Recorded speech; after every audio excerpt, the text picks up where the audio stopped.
கல்வியும் மருத்துவமும் தான் நம்மோட திராவிட மாடல் அரசினுடைய இரு கண்களாக விளங்கிக் கொண்டிருக்கிறது. கல்வியில் சிறந்த மாநிலமாக தமிழ்நாட்டை வளர்த்தெடுக்கவும், சிறந்த மருத்துவ கட்டமைப்பை உருவாக்கி அனைவருக்கும் தரமான மருத்துவம் கிடைக்கக்கூடிய வகையில் உறுதி செய்யவும் பல்வேறு திட்டங்களை நாம் உருவாக்கி கொண்டிருக்கிறோம்.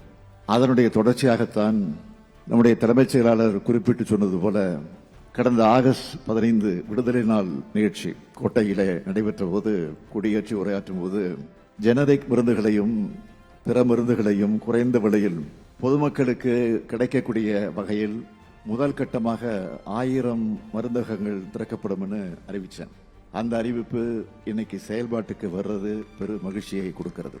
நம்முடைய அரசு சாதாரண சாமானிய மக்களுக்கான அரசு என்பதற்கு அடையாளம்தான் இந்த முதல்வர் மருந்தக திட்டம்.